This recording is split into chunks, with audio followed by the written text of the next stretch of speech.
नमस्कार विद्यार्थी मित्र हो. द्वितीय वर्ष वाणिज्य सेकंड इयर कॉमर्स आणि यावर्षी अर्थशास्त्र विषयाच्या संदर्भात आपण व्यवसाय अर्थशास्त्र इकॉनॉमिक्स 201 या विषयाचा अधिक अभ्यास करत आहोत. याच्यापूर्वी आपण व्यवसाय अर्थशास्त्र आणि त्याच्या संदर्भात अनेक कन्सेप्ट पाहिलेले आहेत. आपला पाठ या विषयावर चालू होता की व्यवसाय संस्था जे निर्णय घेते त्या निर्णय प्रक्रियेवर अनेक घटक हे डायरेक्टली परिणाम घडून आणत असतात, काही त्याच्यावर बदल घडून आणत असतात. आता हे घटक कोणते आहेत जे त्या निर्णय प्रक्रियेवर प्रभाव टाकतात? आपण 3 घटक अभ्यासणार आहोत. त्यातला पहिला घटक म्हणजे वित्त पुरवठा, पैसा, भांडवल. दुसरा म्हणजे शासकीय धोरणं आणि तिसरा म्हणजेच काही बाह्य घटक. अगोदरच्या लेसनमध्ये आपण वित्त पुरवठा या विषयावर अधिक अभ्यास करत होतो. वित्त पुरवठा म्हणजे काय, तो का आवश्यक आहे? आता व्यवसाय संस्था, संयंत्र आणि उद्योग हे घटक जसे व्यवसाय अर्थशास्त्राशी अत्यंत महत्त्वाचे आहेत, त्याच्याशी अत्यंत निगडीत आहेत, तसंच व्यवसाय संस्थेमध्ये वित्त पुरवठा हा अत्यंत महत्त्वाचा घटक आहे आणि तो या पूर्ण व्यवसाय संस्थेच्या निर्णय प्रक्रियेवर प्रभाव टाकणारा प्रबल असा घटक आहे. कारण पैशाशिवाय कोणतीच निर्णय प्रक्रिया ही पूर्णत्वास येऊ शकत नाही. अगदी कच्चा माल, त्याच्यानंतर ज्या अनेक तांत्रिक बाबी आहेत ज्या आपल्याला पूर्ण करायच्या असतात त्या तांत्रिक बाबींचा विचार, त्याच्यानंतर उत्पादन घेतल्यानंतर ते उत्पादन त्याची किंमत ठरवणं म्हणा, किंवा ते उत्पादन विपणन म्हणजेच मार्केटपर्यंत आणणं तो भाग म्हणा, या सगळ्या तांत्रिक गोष्टी या पैशाच्याच भरवशावर किंवा पैशाच्याच जीवावर म्हटलं तरी चालू असतात. आणि पैसा नसेल तर या गोष्टी पूर्ण करता येत नाहीत. जरी आपण संयंत्र निर्माण केलं तर त्या ठिकाणी ते संयंत्र फॉर्म करताना म्हणजेच ते बनवताना, बिल्डअप करताना सुद्धा पैसा लागतो.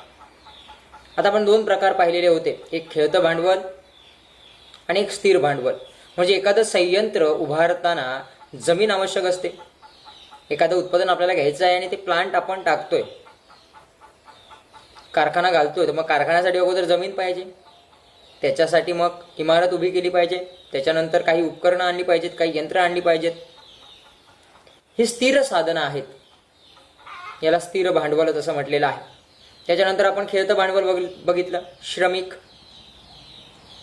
त्याच्यानंतर वाहतूक व्यवस्था म्हणा, अशा ज्या अनेक गोष्टी आहेत ज्या अचल आहेत त्यांना खेळतं भांडवल असं म्हटलेलं आहे. त्याच्यानंतर या वित्त पुरवठ्याचे प्रकारही पाहिलेत कालावधीनुसार. अल्प मुदतीचा वित्त पुरवठा, मध्यम मुदतीचा वित्त पुरवठा, दीर्घ मुदतीचा वित्त पुरवठा आणि प्रदीर्घ मुदतीचा वित्त पुरवठा. आपण या पाठात 3 महत्त्वाचे घटक पाहत आहोत जे व्यवसाय संस्थेच्या निर्णय प्रक्रियेवर प्रत्यक्षरित्या प्रभाव टाकत आहेत किंवा असतात. त्यातला पहिला महत्त्वाचा आणि सगळ्यात महत्त्वाचा घटक आहे म्हणजे तो वित्त पुरवठा. आता या वित्त म्हणजेच पैसा, आणि पैशाशिवाय कोणतंच कार्य, व्यवसाय संस्था जसं नाही त्याच्या व्यतिरिक्त कोणतंच कार्य पूर्ण होऊ शकत नाही. त्यामुळे वित्त पुरवठा हा महत्त्वाचा आहे. आता आपण पाहिलं की वित्त पुरवठ्याचे 2 प्रकार पाहिलेत. एक त्याच्या संरचनेनुसार म्हणजेच खेळतं भांडवल आणि स्थिर भांडवल, आणि त्याच्यानंतर मुदतीनुसार वित्त पुरवठा कोणत्या प्रकारचा येतो, अल्प मुदतीचा, मध्यम मुदतीचा, दीर्घ मुदतीचा, प्रदीर्घ मुदतीचा वित्त पुरवठा. पण हा पैसा येतो कुठून, हा महत्त्वाचा प्रश्न आहे. हा वित्त पुरवठा कुठून होतो? कारण वित्त पुरवठ्याशिवाय व्यवसाय संस्था चालणार नाही, व्यवसाय संस्थेशिवाय त्यांची संयंत्र चालणार नाही, संयंत्र चालली नाही तर उत्पादन होणार नाही.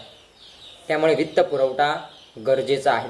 कारण एकटा मालक, ज्यावेळी एखाद्या कंपनीची व्याप्ती वाढत जाते त्यावेळी तो एकटा मालक संपूर्णपणे वित्त पुरवठा किंवा पैसा उभारू शकत नाही. त्याला अनेक गोष्टींचं सहाय्य घ्यावं लागतं. आता व्यक्तिगत वित्त पुरवठ्यामध्ये 2-3 प्रकार आहेत. त्यामध्ये पहिला म्हणजेच शेअर्स, ज्याला आपण भाग म्हणतो, ऋणपत्र, धनको ऋणको हा भाग आहे. काही ठेवी आपण ठेवतो बँकेमध्ये, सावकारांकडून, पूर्वी प्रबंध, अभिकर्ते अशांकडूनही पैसा उभारला जायचा. आणि त्याच्यानंतर एक दुसरा प्रकार आहे म्हणजे संस्थात्मक, म्हणजे बँकांमधून किंवा विदेशी संस्थांमधून वित्त पुरवठा किंवा पैसा प्राप्त करून घेणे. 2 प्रकार आहेत, एकल आणि संस्थात्मक वित्त पुरवठा. कारण उत्पादन ज्यावेळी आपण घेण्यास सुरुवात करतो त्यावेळी पहिला महत्त्वाचा मुद्दा असतो की आपल्याकडे पैसा किती आहे, भांडवल किती आहे. त्याच्यावरच आपण तो वित्त पुरवठा किंवा त्या वित्त पुरवठ्यावरूनच आपण ते उत्पादन पूर्णत्वास नेऊ शकतो. मग हा वित्त पुरवठा कुठून होतो? ते वित्त पुरवठ्याचेही दोन प्रकार आहेत. एक एकल मार्गाने होणारा वित्त पुरवठा आणि एक संस्थात्मक मार्गाने होणारा वित्त पुरवठा. आता एकल मार्गाने होणाऱ्या वित्त पुरवठ्यामध्ये शेअर्स ज्याला भाग म्हणतात, ऋणपत्र, त्याच्यानंतर ठेवी, बँकेमध्ये आपण ज्या ठेवी ठेवतो, FD वगैरे ज्याला म्हणतात ठेवी, त्याच्यानंतर पूर्वी. हे आता जे दोन मी मुद्दे तुम्हाला सांगतोय ते आता प्रचलित नाहीत बऱ्याच अंशी, सावकार आणि प्रबंध अभिकर्ते. आणि त्याच्यानंतर संस्थात्मक होणारा वित्त पुरवठा. आता संस्था कोणत्या असतात जे आपल्याला वित्त पुरवठा किंवा कर्जाच्या स्वरूपात वित्त पुरवठा म्हणा देतात? मग बँक आहे, सहकारी पतसंस्था असतात. त्याच्यानंतर आपण अनेक ज्यांची व्याप्ती ही इंटरनॅशनल स्वरूपाची आहे, जागतिक स्वरूपाची आहेत, अशा कंपन्या मग जागतिक स्वरूपाच्या वित्तीय संस्थांकडून भाग भांडवलाची उचल करत असतात. पण वित्त पुरवठ्याची उचल करणं खूप गरजेचं आहे. पैसा असला, भांडवल असलं, भांडवल उभारलं तरच उत्पादन पूर्णत्वास येऊ शकतं. आता भाग किंवा ज्याला आपण समभाग, एखाद्या कंपनीचे समभाग शेअर्स म्हणतो. कारण एकटा व्यक्ती किंवा बोर्ड ऑफ डायरेक्टर म्हणतात किंवा तो मालक त्या कंपनीचा संपूर्णपणे भांडवल किंवा पैसा उभारू शकत नाही. मग त्याला गरज भासते अनेक मार्गांची. मग शेअर्स, भाग हा एक सर्व परिचित असा एक मार्ग आहे जो वित्त पुरवठा किंवा भांडवल गोळा करण्यासाठी वापरला जातो. भारतातही नव्हे, विदेशात पण. अगदी त्या समभागाचं दर्शनी मूल्य अगदी 100 रुपये, 50 रुपये सुरुवात होतं. पण हे जे समभाग विकत घेतात, हे जे शेअर्स जे लोक विकत घेतात एखाद्या कंपनीचे, ज्यामुळे त्या कंपनीला भांडवल उभारण्यासाठी हातभार लागतो, जे शेअर होल्डर असतात, जे समभाग विकत घेणारे असतात, ते त्या कंपनीच्या नफ्यातले मालक असतात किंवा ते कंपनीचे थोडक्यात अंशतः असे ना का, पूर्णत्व नाही, अंशतः असे ना का, ज्यांनी समभाग घेतलेला आहे किंवा ज्यांनी ते भाग विकत घेतलेले आहेत, कारण ते भाग अगदी कमी किमतीला म्हणजे 100 रुपये 50 रुपये पण असतात. मग त्या कंपनीचे ते अंशतः मालक असतात. आणि जो त्या कंपनीला नफा होणार आहे, जो त्या व्यवसाय संस्थेला नफा होणार आहे, त्या नफ्याचा थोडा भाग त्यांना मिळतो. पण नफा होण्यासाठी अगोदर उत्पादन होणं गरजेचं असतं आणि उत्पादन होण्यासाठी पैसा असणं गरजेचं असतं. म्हणून अनेक मार्गांनी त्या कंपनीचा मालक, त्या कंपनीचं संचालक मंडळ म्हणजे त्या व्यवसाय संस्थेचं संचालक मंडळ, मालक हा वेगवेगळ्या पद्धतीने ते भांडवल, पैसा उभारण्याचा प्रयत्न करतो. आणि सगळ्यात सोयीस्कर मार्ग म्हणजे तो भाग किंवा समभाग विकणे. आणि या समभाग विक्रीतून बऱ्याच मोठ्या प्रमाणात पैसा हा कंपनीकडे येतो. हा पैसा आल्यावर ते उत्पादन प्रक्रिया आपली जलद गतीने वाढवतात. उत्पादन झाल्यानंतर मार्केटमध्ये गेल्यानंतर त्यांना फायदा होतो, नफा मिळतो आणि त्या नफ्याचा काही अंश, काही भाग, काही हिस्सा हा शेअर होल्डर्सना दिला जातो. म्हणजेच हे जे भाग विकत घेणारे असतात, जे समभाग एखाद्या कंपनीचे विकत घेणारे असतात, ते अंशतः त्या कंपनीचे मालकच असतात. आणि हा एक सोयीस्कर मार्ग आहे जो कंपनीला किंवा व्यवसाय संस्थेला भांडवल उभारण्यासाठी उपयोगी ठरतो. त्याच्यानंतर दुसरा मुद्दा आहे ऋणपत्र. अगदी विदेशामध्ये धनको ऋणको म्हणतात. ऋणपत्र ही ऋणपत्र म्हणजे थोडक्यात भागच आहेत, समभागच आहेत, पण त्याचं दर्शनी मूल्य हे अधिक असतं. हा फरक आहे या दोघांमध्ये. यांचं दर्शनी मूल्य हे अधिक असतं. आणि जसा भागधारक शेअर होल्डर्स हा एखाद्या व्यवसाय संस्थेचा अंशतः मालक असतो, पण इथे मात्र ऋणपत्र ज्याला धनको आपण म्हणतो, तो बऱ्याच अंशी बऱ्याच व्यवसाय संस्थेमध्ये त्या व्यवसाय संस्थेचा मालक नसतो. तो त्या नफ्याचा वाटेकरी असतो किंवा त्याने जी रक्कम गुंतवलेली असते त्याच्यावर त्याला व्याज किंवा ती रक्कम परतावा मिळते, पण तो मालक म्हणून नसतो. पण इथे जे भाग खरेदी करणारे असतात, समभाग खरेदी करणारे असतात, ते त्या कंपनीचे काही अंशी का असे ना ते मालकच असतात. हे दोन भाग झाले. त्याच्यानंतर ज्या मार्गाने वित्त पुरवठा होतो त्यात एक महत्त्वाचा भाग म्हणजेच ठेवी ठेवणं. बऱ्याच कंपन्या ज्यांना फायदा होतो, नफा होतो, मग त्या नफ्यातला काही भाग, काही हिस्सा ज्या मोठ्या वित्तीय संस्था असतात, मग बँका असू देत, पतसंस्था असू देत, त्यांच्याकडे ते पैसे, ते भांडवल ठेवीच्या रूपाने ठेवतात. अगदी त्याला फिक्स डिपॉझिट असं म्हणतात, FD म्हणतात. आणि त्या FDवरच्या व्याजातनं ते आपलं कार्य चालू ठेवत असतात, कारण त्या बँकेकडून व्याज मिळतं त्या पैशांवर. आपण एकल मार्गाने होणारा वित्त पुरवठा, कशा प्रकारे एकल मार्गाने ते भांडवल उभारता येऊ शकतं याचा आपण विचार करतो. आणि त्याच्याही पूर्वी आपण कोणत्या घटकावर भाष्य करतोय किंवा कोणत्या घटकाचा अभ्यास करतोय, तर व्यवसाय संस्थेच्या निर्णय प्रक्रियेवर. कोणते निर्णय घ्यायचे, उत्पादन कसं घ्यायचं, कधी घ्यायचं, कुठे घ्यायचं, कोणत्या स्वरूपात घ्यायचं, किंमत कशी ठरवायची, मार्केटमध्ये किंवा बाजारामध्ये ती वस्तू कशी आणायची, हे सगळे निर्णय व्यवसाय संस्थेला घ्यावे लागतात. मग या निर्णय प्रक्रियेवर काही घटक डिरेक्टली, सरळपणे प्रभाव दर्शवत असतात आणि ते घटकच आज आपण पाहत आहोत. त्यातला पहिला घटक आपण वित्त पुरवठा, अगदी महत्त्वाचा. पैशाशिवाय कोणतीच गोष्ट होऊ शकत नाही. मग हा पैसा कोणत्या मार्गाने उपलब्ध होऊ शकतो, तर त्याचे दोन प्रकार आहेत. एकल मार्गाने पण उपलब्ध होऊ शकतो आणि तो संस्थात्मक मार्गाने. आता एकल मार्गाने म्हणजे सगळ्यात महत्त्वाचं शेअर्स, भाग, त्यानंतर ऋणपत्र, त्याच्यानंतर ठेवी. आपण बऱ्याच अंशी बँकांमध्ये आपले पैसे किंवा बऱ्याच मोठ्या कंपन्या नफ्यातला एखादा हिस्सा बँकांमध्ये सुरक्षितरित्या किंवा मोठ्या वित्तीय संस्थेमध्ये सुरक्षितरित्या ठेवतात, जेणेकरून त्या पैशांवर व्याज आणि त्या व्याजातून त्यांची जी तांत्रिक गोष्टी असतील, उत्पादनाच्या गोष्टी असतील, त्या पूर्ण होऊ शकतात. आता याच्यापूर्वी हे जे दोन घटक आता मी सांगतोय ते वापरात असायचे. म्हणजे सावकारांकडून कर्ज घेणं, उत्पादन किंवा जे लघु उद्योग होते, कुटीर उद्योग होते, जे ग्रामीण भागात उद्योग होते, ते बऱ्याच अंशी बँकांपर्यंत न जाता सावकारांपर्यंत जायचे आणि सावकारांकडून भांडवल उभारणीसाठी पैसा घ्यायचे. यात त्यांची बऱ्याच अंशी फसवणूक व्हायची, कारण ते लिखित नसायचं. बँकांमध्ये काही लिखित प्रूफ असतात, आपण आपली फसवणूक रोखू शकतो, पण बऱ्याच अंशी सावकारांमार्फत जे कर्ज किंवा जो पैसा उभारला जायचा, त्यात जो घेणारा असायचा त्याची बऱ्याच अंशी फसगत व्हायची. पण हा पूर्वी किंवा प्रबंध अभिकर्ते हा पण एक माध्यम होतं. बऱ्याच अंशी विदेशामध्ये प्रबंध अभिकर्ते या स्वरूपातूनच पैसा उभारला जायचा. आता बऱ्याच अंशी हे दोन प्रकार आउटडेटेड आहेत, अपडेटेड नाहीत ते. पण शेअर्स, ऋणपत्र आणि ठेवी हे एकल स्वरूपाचे वित्त पुरवठ्याचे प्रमुख आधार आहेत. आता त्यानंतर संस्थात्मक स्वरूपातील आधार कोणते, कुठून आपण पैसा मिळवू शकतो, तर ज्या मोठमोठ्या बँका आहेत त्यांच्याकडून कर्ज घेणं. बऱ्याच जे उद्योग समूह किंवा जे व्यवसाय संस्था आहेत ते आपल्या गरजा पूर्ण करण्यासाठी, उत्पादन वाढीसाठी, संयंत्रांच्या उभारणीसाठी बऱ्याच अंशी या बँकांवरच अवलंबून असतात. बँकांकडून ती मोठ्या रक्कम उचल करतात, त्यात ते फायदा मिळवतात, मग परत बँकांना ते व्याजासह पैसे परत करतात. पण पहिल्यांदा फायदा हा पुढचा गोष्ट, नफा हा पुढील गोष्ट आहे. पण पूर्वी उत्पादन झालं तरच नफ्यांपर्यंत पोहोचू शकतो, पण उत्पादन घेण्यासाठी पैसा पाहिजे. मग त्यावेळी रिस्क घेऊन, धोका पत्करून बऱ्याच अंशी बरेच उद्योजक, व्यवसाय संस्थेचे मालक, संचालक मंडळ ही मोठमोठ्या वित्तीय संस्थांकडून कर्ज घेतात आणि भांडवल आपलं आहे ते उभारतात, जेणेकरून ते उत्पादनातून मग पुढे मार्केटिंगपर्यंत येऊन नफा मिळवतात.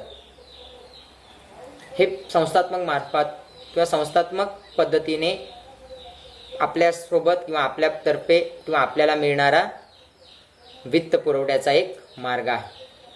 दोन प्रकार आपण पाहिले, एकल स्वरूपात होणारा वित्त पुरवठा आणि संस्थात्मक मार्गाने होणारा वित्त पुरवठा. वेगवेगळ्या शासकीय सुद्धा वित्तीय संस्था आहेत, जसं कृषी योजनेसाठी नाबार्ड सारखी बँक आहे. अनेक फाउंडेशन्स आहेत जे मदत करतात. अशा मार्फत सुद्धा आपण बऱ्याच अंशी लुफिन फाउंडेशन सारखी जी मोठमोठ्या स्वरूपाची फाउंडेशन्स आहेत, जी छोट्या किंवा मध्यम व्यवसाय संस्थांना मदत करतच असतात. मग या मार्गाने सुद्धा आपण वित्त पुरवठा मिळवू शकतो आणि या वित्त पुरवठ्यामधूनच आपण उत्पादन प्रक्रिया वाढवू शकतो. विदाऊट मनी, या पैशाशिवाय आपण कोणत्याच स्वरूपात उत्पादन प्रक्रिया ही वाढवू शकत नाही. त्यामुळे उत्पादन प्रक्रियेवर किंवा या व्यवसाय संस्थेवर सगळ्यात किंवा व्यवसाय संस्थेच्या निर्णय प्रक्रियेवर सगळ्यात मोठा प्रभावशाली किंवा प्रभाव टाकणारा कोणता मोठा घटक असेल तर तो वित्त पुरवठा आहे. आणि आता आपण वित्त पुरवठा कसा होतो, आपण भाग भांडवल पैसा कसा उभारू शकतो याविषयी चर्चा केली. दोन प्रकार आहेत. एकल मार्गाने सुद्धा भाग भांडवल निर्माण करू एखादी कंपनी निर्माण करू शकते किंवा संस्थात्मक मार्गाने सुद्धा एखादी व्यवसाय संस्था भांडवल उभारू शकते. हा पहिला घटक झाला निर्णय प्रक्रियेवर प्रभाव टाकणारा. आता दुसरा घटक आहे म्हणजे शासकीय धोरण. प्रत्येक देशाची शासकीय धोरणं ही वेगवेगळी आहेत. नमस्कार विद्यार्थी मित्र, व्यवसाय अर्थशास्त्र इकॉनॉमिक्स 201 याविषयी आपण अधिक चर्चा करत आहोत. अगदी व्यवसाय अर्थशास्त्रात संयंत्र, त्याच्यानंतर व्यवसाय संस्था आणि उद्योग या मूलभूत संकल्पना, त्यांचा अर्थ आपण स्पष्ट करून घेतल्यानंतर महत्त्वाचा एक भाग पाहिला की व्यवसाय संस्था आणि त्याची उद्दिष्टे. त्याच्यानंतर आपण उद्दिष्ट झाल्यानंतर या व्यवसाय संस्थेच्या वेगवेगळ्या निर्णय प्रक्रियेवर प्रभाव टाकणाऱ्या वेगवेगळ्या घटकांचा अभ्यास करत आहोत. अगोदरच्या लेक्चरमध्ये आपण त्यातला महत्त्वाचा घटक म्हणजेच वित्त पुरवठा, हा वित्त पुरवठा कोणत्या प्रकारे, कशा प्रकारे आणि कोणत्या माध्यमातून होतो किंवा निर्माण केला जाऊ शकतो याच्याविषयी आपण चर्चा केली. हा एक महत्त्वाचा मुद्दा होता. या व्यवसाय संस्थेच्या सगळ्या निर्णय प्रक्रियेवर प्रभाव टाकणारे 3 महत्त्वाचे घटक आहेत. आता निर्णय प्रक्रिया म्हणजेच आपण पाहिलं की निर्णय कोणकोणते घेतात एखादी व्यवसाय संस्था. अगदी कच्चा माल कोणता घ्यायचा तिथपासून त्या कच्च्या मालाची वाहतूक, तो कच्चा माल कारखान्यापर्यंत आल्यानंतर किंवा त्या संयंत्रांपर्यंत आल्यानंतर कोणकोणत्या वेगवेगळ्या प्रक्रिया करायचं, किती प्रमाणात उत्पादन घ्यायचं, कोणत्या प्रमाणात वेगवेगळ्या प्रकारे उत्पादन घ्यायचं, किती घ्यायचं, उत्पादन झाल्यानंतर ते उत्पादन, त्या उत्पादनाची किंवा त्या प्रोडक्टची किंमत किती ठरवायची, त्याच्यानंतर ते उत्पादन मार्केटपर्यंत कसं आणायचं, ह्या सगळ्या निर्णय प्रक्रिया एका व्यवसाय संस्थेला घ्याव्याच लागतात. आणि या सगळ्या निर्णय प्रक्रियेवर काही घटक हे प्रत्यक्ष अप्रत्यक्षरित्या प्रभाव टाकत असतात. अगोदरच्या लेक्चरमध्ये त्यातला महत्त्वाचा आपण घटक पाहिला तो म्हणजे वित्त पुरवठा. आता दुसरा महत्त्वाचा घटक आहे म्हणजे शासकीय धोरण. एखाद्या अर्थव्यवस्थेत एखादी संस्था कार्यरत असते, देशाच्या एका विशिष्ट अर्थव्यवस्थेत. आता प्रत्येक देशाने वेगवेगळ्या प्रकारचे, वेगवेगळ्या स्वरूपाच्या अर्थव्यवस्थेचा स्वीकार केलेला आहे. 3 प्रकारच्या अर्थव्यवस्था आहेत. भांडवलशाही अर्थव्यवस्था, ज्यामध्ये उत्पादनांची मालकी एका खाजगी व्यक्तीकडे असते. समाजवादी अर्थव्यवस्था, ज्यामध्ये उत्पादनांची मालकी ही सरकारकडे असते. आणि मिश्र अर्थव्यवस्था, ज्यामध्ये खाजगी आणि सरकारी या दोनही विभागांचा वाटा हिस्सा हा सरळ असतो, समान असतो किंवा दोन्ही माध्यमं ही वापरली जातात. अगदी भांडवलशाही अर्थव्यवस्था त्यामध्ये इन्क्लूड असते आणि समाजवादी ही अर्थव्यवस्था त्यामध्ये इन्क्लूड असते. आता भारताने मिश्र अर्थव्यवस्थेचा स्वीकार केलेला आहे. म्हणजे त्याच्या अनुषंगाने भारत सरकार किंवा केंद्रीय सरकार कोणकोणत्या विविध योजना राबवत असेल किंवा त्यांची धोरणं कशी असतील याच्यावर सुद्धा एखाद्या व्यवसाय संस्थेचे निर्णय हे अवलंबून असतात.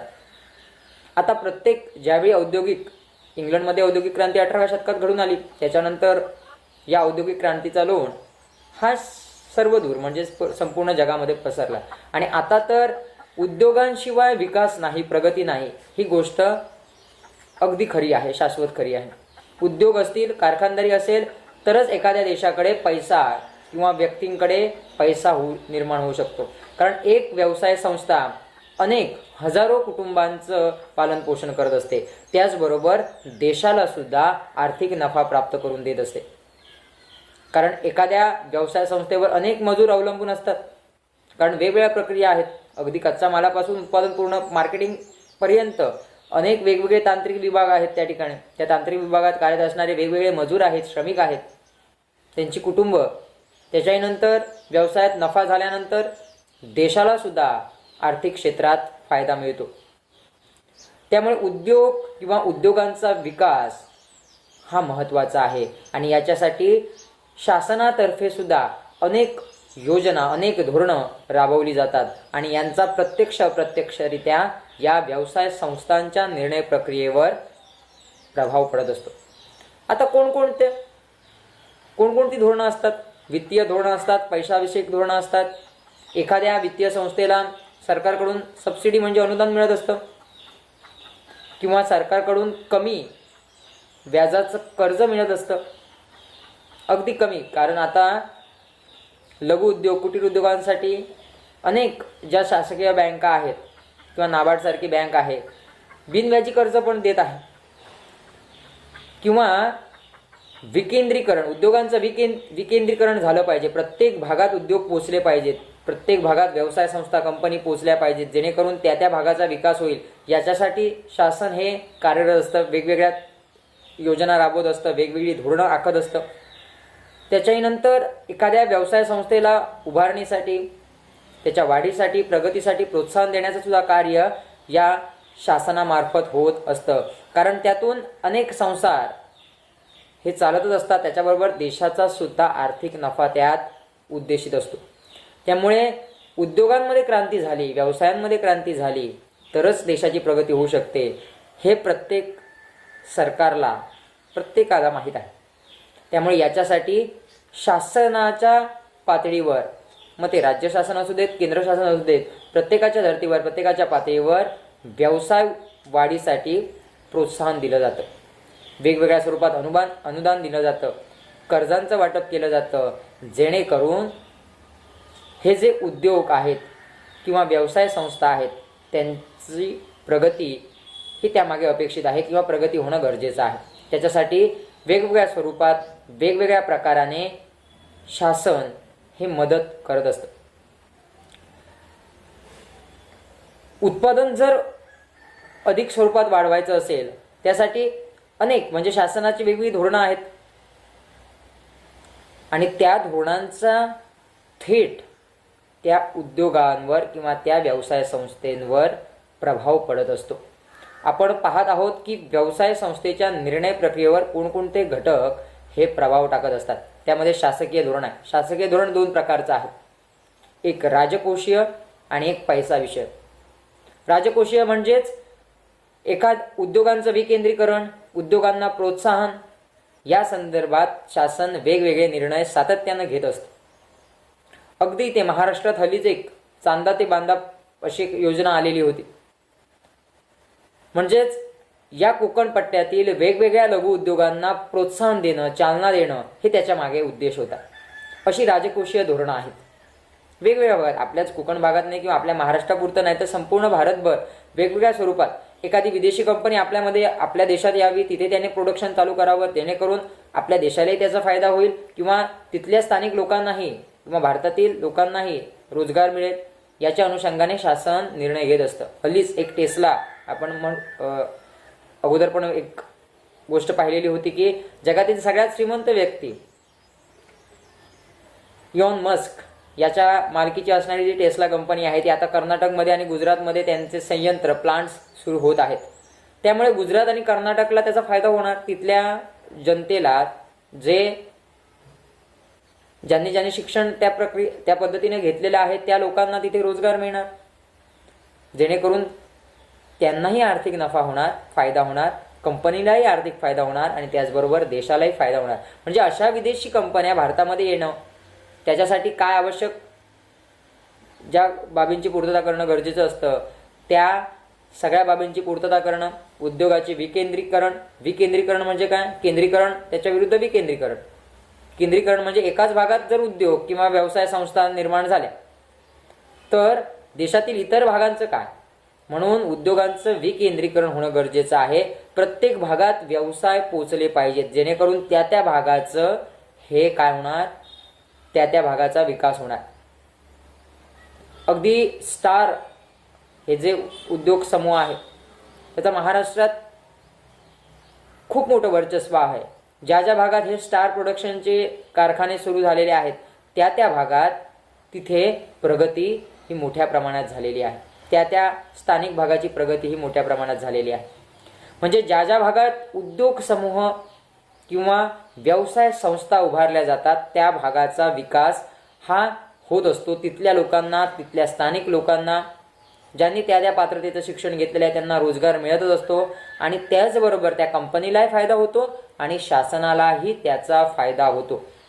म्हणून आपलं केंद्र सरकार किंवा राज्य सरकार विदेशी कंपन्यांना भारतात येऊन उद्योग करण्याविषयी सातत्याने प्रयत्न करत आहे आणि वेगवेगळ्या कंपन्या आपल्या देशात आपलं प्रोडक्शन घेत आहेत वेगवेगळ्या संयंत्रांमार्फत. अगदी कोलगेट, ही कोलगेट कंपनी काही भारतातली नाही, ती विदेशातली आहे. तरीसुद्धा आता तो एक ब्रँड झालेला आहे. अगदी ज्यावेळी आपण दुकानामध्ये जातो त्यावेळी टूथपेस्ट द्या असं म्हणत नाही. आता बऱ्याच अंशी शिक्षणात सुधारणा झाल्या त्यामुळे आपल्याला वेगवेगळ्या प्रोडक्शनची माहिती आहे, पण पूर्वी तर कोलगेट द्या हाच विषय असायचा. म्हणजे एक विदेशी कंपनी भारतात येऊन भारताला किंवा भारतातील मार्केट त्याने मिळवलं, बाजारपेठेवर त्यांनी त्या टूथपेस्टच्या कॅटेगरीमध्ये वर्चस्व मिळवलं. पण त्यामुळे लोकांना नोकरी पण मिळाली, देशाला फायदा पण झाला.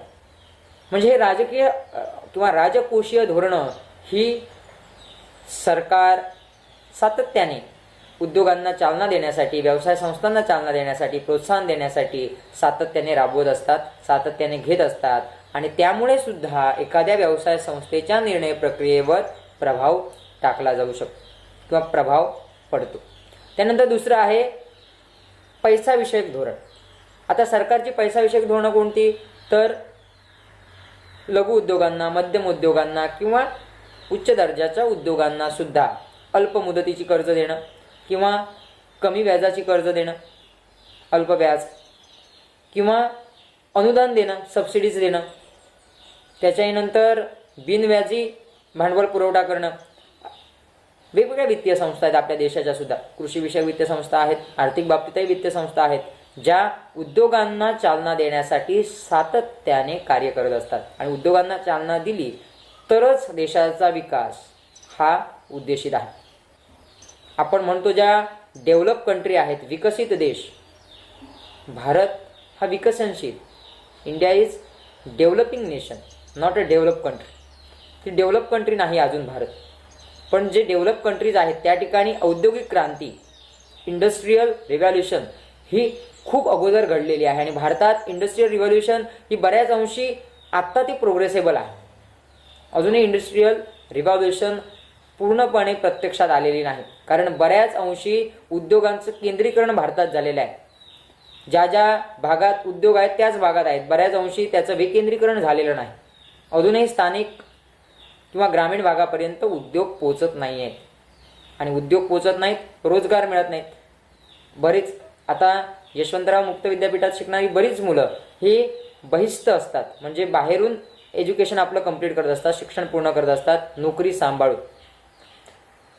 आता तुम्हालाही माहीत असेल की नोकरी ही बऱ्याच अंशी आपल्या भागात आपल्याला मिळत नाही, आपल्याला आपला भाग सोडून दुसरीकडे जावं लागतं. मग गोवा असेल, मुंबई असेल, पुणे असेल, या मोठमोठ्या शहरांमध्येच उद्योगांचं केंद्रीकरण झालेलं आहे आणि ते विकेंद्रीकरण होणं गरजेचं आहे. अगदी आपल्या तालुक्यापर्यंत, अगदी आपल्या गावापर्यंत जर उद्योग आले, उद्योग पोचले, व्यवसाय संस्था पोचल्या तरच आपल्याला उद्योग मिळणार. पण आपल्याला कुठं जावं लागतं? गोव्यात जावं लागतं, कोल्हापूरला जावं लागतं, पुण्याला जावं लागतं, मुंबईला जावं लागतं, कारण त्या ठिकाणीच व्यवसाय संस्था आहेत.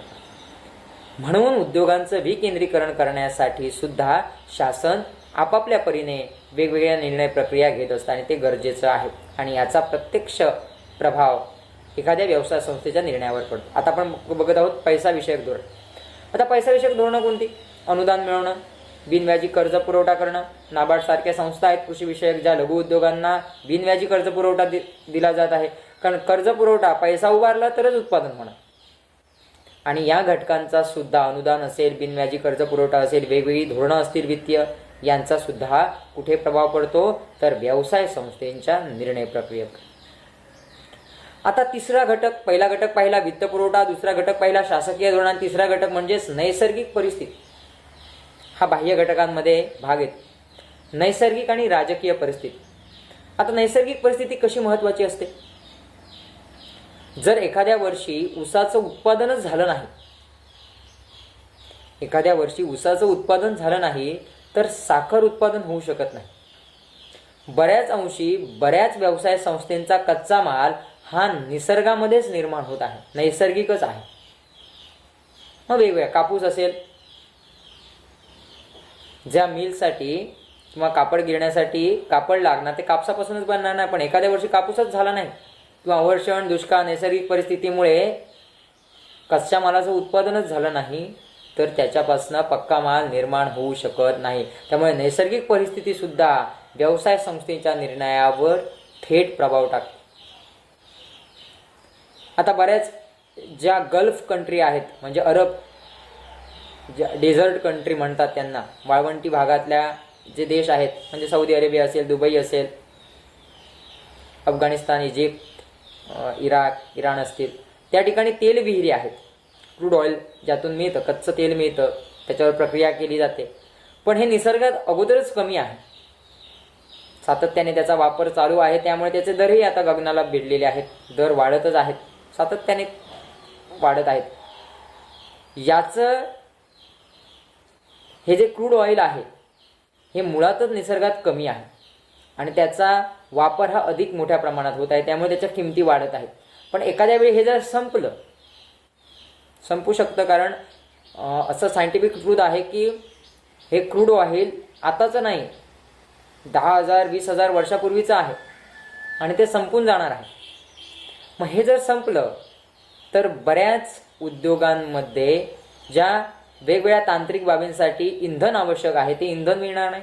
इंधन मिळालं नाही तर त्या तांत्रिक बाबी, यंत्र उपकरणं थांबणार, यंत्र उपकरणं थांबली तर उत्पादन थांबणार, उत्पादन थांबलं तर फायदाही होणार नाही. म्हणजेच या नैसर्गिक घटकांचा सुद्धा थेट त्या उत्पादनांवर किंवा उत्पादन प्रक्रिया करताना त्याच्यावर ज्या वेगवेगळ्या तांत्रिक गोष्टींवर आहे तो प्रभाव टाकत असतो. म्हणून नैसर्गिक जे घटक आहेत, नैसर्गिक ज्या परिस्थिती आहेत, त्यामुळे सुद्धा एखाद्या व्यवसाय संस्थेच्या निर्णय प्रक्रियेवर प्रभाव टाकला जातो. आता त्यानंतर आहे, यात दुसरा प्रकार आहे की राजकीय परिस्थिती. राजकीय परिस्थिती सुद्धा महत्त्वाची आहे. आपलं आणि जगभरात जी शासन प्रणाली आहे ती रिपब्लिक, लोकशाही आहे, डेमोक्रेसी आहे आपल्याकडे. मग राजकीय बदल सुद्धा व्यवसाय संस्थांवर किंवा व्यवसाय संस्थांच्या निर्णयांवर प्रभाव टाकत असतात. आपण लोकशाहीमध्ये 3 प्रकारच्या घटकांवर ही लोकशाही अवलंबून आहे. एक पंचायत राज, त्यानंतर राज्य शासन आणि त्यानंतर केंद्र शासन. आपल्याकडे सुद्धा वेगवेगळे पक्ष आहेत, वेगवेगळे उमेदवार आहेत, वेगवेगळ्या पक्षांचे उमेदवार आहेत. केंद्र सरकार एका पक्षाच्या ताब्यात असेल तर राज्य सरकार दुसऱ्या पक्षाच्या ताब्यात असतं. त्याच्याही खाली आपण जिल्हा परिषद, पंचायत समिती, ग्रामपंचायत तिसऱ्याच पक्षाच्या ताब्यात असतं. त्यामुळे त्या भागात असणाऱ्या व्यवसाय संस्था किंवा त्यांच्या संयंत्र, प्लांट्सना वेगवेगळ्या गोष्टींना सामोरं जावं लागतं आणि त्यांच्या निर्णय प्रक्रियेवर हा घटकसुद्धा, राजकीय घटकसुद्धा बऱ्याच अंशी प्रभाव टाकत असतो. आपण या पूर्ण लेसनमध्ये 3 गोष्टींचा अभ्यास केला. त्यात पहिली गोष्ट म्हणजेच उत्पादन करत असताना एखाद्या व्यवसाय संस्थांना कोणकोणते निर्णय घ्यावे लागतात, त्या निर्णय प्रक्रियेवर कोणत्या गोष्टी प्रभाव टाकतात, आणि त्या 3 गोष्टी आहेत. त्यात पहिली गोष्ट किंवा पहिला घटक म्हणजेच वित्त पुरवठा. आपण वित्त पुरवठा, त्याचे प्रकार, वित्त पुरवठा कोणत्या मार्गाने आपल्याला मिळतो हा घटक पाहिला. त्याच्यानंतर दुसरा मुद्दा होता की शासकीय धोरण. आता शासकीय धोरणांमध्येही 2 प्रकार आहेत, राजकोषीय धोरण आणि पैसा विषयक धोरण, आणि ते का महत्त्वाचं असतं ते पाहिलं. आणि तिसरा घटक म्हणजेच तो बाह्य घटक आहे, म्हणजे त्यात नैसर्गिक परिस्थिती, नैसर्गिक घटक कसे एखाद्या व्यवसाय संस्थेवर थेट परिणाम दर्शवतात, किंवा एखादा राजकीय घटक किंवा राजकीय बदलसुद्धा व्यवसाय संस्थेवर कसा थेट बदल दर्शवतो किंवा प्रभाव टाकतो हे पाहिलं. आपण व्यवसाय अर्थशास्त्र आणि व्यवसाय अर्थशास्त्रांमध्ये सगळ्यात महत्त्वाचा घटक असणाऱ्या व्यवसाय संस्थांचा अभ्यास करत आहोत. आणि या व्यवसाय संस्थेची उद्दिष्ट आणि व्यवसाय संस्थांच्या निर्णय प्रक्रियेवर कोणते घटक प्रभाव टाकतात त्यांचा आपण अभ्यास केलेला आहे. धन्यवाद.